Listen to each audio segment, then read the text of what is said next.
Hello everyone, my name is Kuldeep Singh Rathore and welcome in engineers वाला। Guys, आप सबको पता है, आप लोगों के लिए कोई भी नोटिफिकेशन अपडेट या इन्फॉर्मेशन अगर आती है तो आपको टाइमली बेसिस पर मिल जाती है इंजीनियर्स वाला के प्लेटफॉर्म पर। गाइज, डिफरेंट टाइप के नोटिफिकेशंस आते हैं। जब भी नोटिफिकेशंस आते हैं हम लोग कवर करते हैं। आप सबको पता है, कुछ नोटिफिकेशन में कुछ बच्चे एलिजिबल होते हैं, कुछ नोटिफिकेशन में कुछ बच्चे एलिजिबल होते हैं। बट एज ए टीचर हमारी मोरल रिस्पॉन्सिबिलिटी बनती है कि सारे नोटिफिकेशन से आपको अवेयर करें। उसके बाद जिस भी नोटिफिकेशन में आप लोग एलिजिबल हो उसमें आप फिल कर दें, जिससे कि गाइज हमारी तरफ से सारे बच्चों को कंसिडर करके नोटिफिकेशन मिल जाए, जिससे एक भी बच्चे का नोटिफिकेशन मिस ना हो। तो यहाँ पर आज का जो नोटिफिकेशन आया है तमिलनाडु पब्लिक सर्विस कमीशन के अंदर आया है। ये combined technical service examination conduct कर रहे हैं नॉन इंटरव्यू पोस्ट पर, जिसमें अगर आप यहाँ पर देखोगे डिफरेंट डिफरेंट पोजीशंस अवेलेबल है। डेट ऑफ नोटिफिकेशन 26 को आया है, लास्ट डेट जो है वो 24 अगस्त है। एप्लीकेशन करेक्शन विंडो भी ओपन होगा 2 डेज के लिए। इसके अलावा हम date and time of exam देखें तो इसमें यहाँ पे Tamil eligibility test, general studies and aptitude and mental ability test आपका रहने वाला है। 26/10/2024 को ये आपका पेपर रहेगा। 9:30 से 12:30 आपका पेपर रहेगा। तो गाइज यहाँ पे मैं क्लियरली आपको बता दूं, जो तमिल साइड के स्टूडेंट्स है ये उनके लिए अपॉर्चुनिटीज अवेलेबल है। जो दूसरे स्टेट्स के बच्चे हैं उनको इस लैंग्वेज की नॉलेज होनी चाहिए, तभी वो एप्लीकेशन फॉर्म को फिल कर सकते हैं। बस गाइज आप सबको पता है गाइज, कई सारे स्टूडेंट जो होंगे जो साउदर्न साइड से भी वीडियोस को चेक करते होंगे, तो हमारी रेस्पॉन्सिबिलिटी बनती है टीचर्स की तरह कि हम लोग सारी रेस्पॉन्सिबिलिटी से सारे बच्चों को ध्यान रखकर अवेयर करें। जब भी आप लोगों की रिलेवेंट चीज़ें आती है तो वो भी मिलती है, तो डेफिनेटली आप लोग उसमें अप्लाई कर सकते हो। यहाँ पर अगर हम देखें डिफरेंट डिफरेंट ब्रांच के हिसाब से यहाँ पर इन्होंने एग्जाम डेट भी दे रखी है। तो इस एग्जाम डेट को आपको पेपर होने वाला है। इसमें कई सारी पोस्ट जो है वो इंजीनियरिंग स्ट्रीम से भी रिलेटेड है।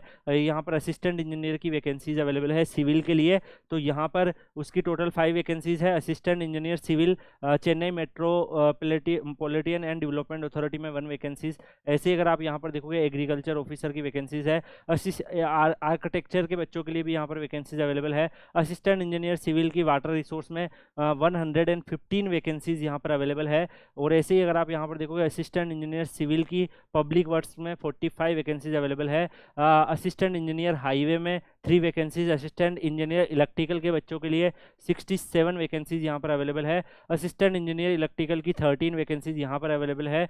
ऐसे ही आप असिस्टेंट इंजीनियर इंडस्ट्रीज की देखेंगे तो 1, ऐसे ही जियोलॉजिस्ट की 1, असिस्टेंट जियोलॉजिस्ट की 14, असिस्टेंट इंजीनियर की रूरल डेवलपमेंट में 18। ऐसे ही अगर आप यहाँ पर डिफरेंट डिफरेंट देखेंगे गाइस तो डिफरेंट डिफरेंट पोजीशंस अवेलेबल है, जिसमें कई सारी जो पोजीशंस है वो इंजीनियरिंग स्टूडेंट्स के लिए एज ए असिस्टेंट इंजीनियर एई की पोस्ट पर अवेलेबल है। जैसा गाइस ये इन्फॉर्मेशन आपको इंजीनियर्स वाला के प्लेटफॉर्म पर मिल रही है। यहाँ पर असिस्टेंट टेक्निकल एग्जीक्यूटिव मैकेनिकल की भी यहाँ पे 13 वैकेंसीज अवेलेबल है।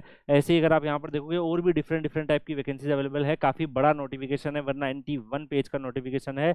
तो जो भी आपके रिलीवेंट है, अगर आपके पास ये क्वालिफिकेशंस है, आपके पास ये एलिजिबिलिटी है, तो आप इस फॉर्म को फिल कर सकते हैं। एज लिमिट जो है वो आपकी 21 ईयर मिनिमम होनी चाहिए, और उस हिसाब से फिर आपके डिफरेंट डिफरेंट एज लिमिट यहाँ पर प्रोवाइडेड है। तो मैक्सिमम एज 32 रखिए। अगर आप किसी स्पेसिफिक कैटेगरी से बिलोंग करते हो तो उस केस में आपको एज रिलैक्सेशन भी यहाँ पर अवेलेबल किया गया है। नेक्स्ट अगर हम बात करें गाइज, यहाँ पर जो डिफरेंट डिफरेंट पोस्ट के हिसाब से इन्होंने पूरे गाइडलाइन यहाँ पर दे रखे हैं।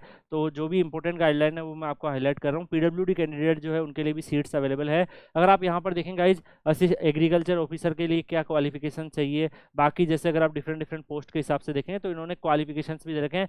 असिस्टेंट इंजीनियर सिविल में अगर आप देखोगे बीई की डिग्री आपकी होनी चाहिए, सिविल ब्रांच से होनी चाहिए, तो आप इस फॉर्म को फिल कर सकते हो। तो इस हिसाब से जो भी रिलीवेंट ब्रांच है उस हिसाब से ही आपके क्वालिफिकेशन होने चाहिए, तो आप इस एप्लीकेशन फॉर्म को फिल कर सकते हैं। नेक्स्ट अगर हम बात करें गाइज, तो यहाँ पर प्लान ऑफ एग्जामिनेशन भी इन्होंने यहाँ पर दे रखा है। कंबाइंड टेक्निकल सर्विस एग्जामिनेशन होने वाला है, रिटर्न एग्जामिनेशन इसका होगा। उसके बाद यहाँ पर उसके आगे वाले जो प्रोसेस है उसमें आपको स्क्रीनिंग वगैरह के लिए बुलाया जाएगा, जिसमें physical certificates verification and counselling वगैरह होती है। उस हिसाब से फिर आपका पूरा पैटर्न चलेगा। तो यहाँ पर जो भी यहाँ पर पोजीशंस है उसके लिए तमिल एलिजिबिलिटी टेस्ट होने वाला है। 100 नंबर ऑफ क्वेश्चंस 150 मार्क्स के होंगे। मिनिमम क्वालिफाइंग मार्क्स 60 होने चाहिए, और इस हिसाब से यहाँ पर ऑब्जेक्टिव टाइप पेपर होगा, ओएमआर बेस्ड पेपर होगा। उसके बाद जनरल स्टडीज में जो भी आपका डिग्री बेसिस पे हो गया, aptitude mental ability subject paper हो गया, तो इस हिसाब से आपका पेपर पैटर्न रहने वाला है। टोटल यहाँ पे 450 मार्क्स का आपका पेपर रहेगा। उसके बाद सब्जेक्टिव पेपर जो आपकी ब्रांच है उसके हिसाब से डिसाइड होगा, तो वो सब्जेक्ट जो भी आप ब्रांच में पेपर फिल करेंगे उस हिसाब से आपका सब्जेक्ट वाला पेपर जो है वो यहाँ पे डिसाइडेड हो जाएगा। तो गाइस इसके अलावा इन्होंने यहाँ पर अगर आप देखेंगे जो आप फॉर्म फिल करेंगे आपकी फोटोग्राफ्स की साइज़ क्या होनी चाहिए, कौन कौन से एग्जामिनेशन सेंटर रहेंगे, उसके अलावा और भी जो है क्या क्या डिटेल्स रहेगी, आपके डॉक्यूमेंट्स किस तरीके से दिखने चाहिए, वो सारी डिटेल्स दे रखी है। और इवन इन्होंने जो सिलेबस है, जो एग्जाम का सिलेबस क्या रहेगा, वो भी इस पीडीएफ में ही अटैच है। तो यहाँ पर अगर आप देखेंगे जो जितने भी सर्टिफिकेट्स है वो सारे सर्टिफिकेट्स किस तरीके से दिखने चाहिए, उसके अलावा यहाँ पर एग्जाम का सिलेबस वगैरह क्या है, तो वो डिटेल भी आपको यहाँ पर नीचे नोटिफिकेशंस में मिल जाएगी। जिस भी ब्रांच से आप बिलोंग करते हो उसके अकॉर्डिंग आपको यहाँ पर सिलेबस वगैरह भी मिल जाएगा। तो उस सिलेबस के हिसाब से आप प्रिपरेशन भी अपनी कर सकते हो। तो गाइज जो स्टूडेंट्स एलिजिबल है डेफिनेटली वो यहाँ पे इस फॉर्म को फिल कर सकते हैं। जो एलिजिबल नहीं है आपको परेशान नहीं होना है, नेक्स्ट नोटिफिकेशंस का वेट करना है। मल्टीपल नोटिफिकेशंस आते हैं, तो गाइज हमें एज ए टीचर सारे बच्चों को ध्यान में रख के बनाना होता है। आपका जिसमें एलिजिबल है आप उसमें अप्लाई कर दिया कीजिए, बाकी नेक्स्ट नोटिफिकेशन का वेट करिए जिसमें आप लोग एलिजिबल होंगे, उसमें आप फॉर्म को फिल कर सकते हैं। Thank you so much guys, मिलते हैं नेक्स्ट वीडियो में किसी और अपडेट के साथ। तब तक के लिए good bye, take care, see you.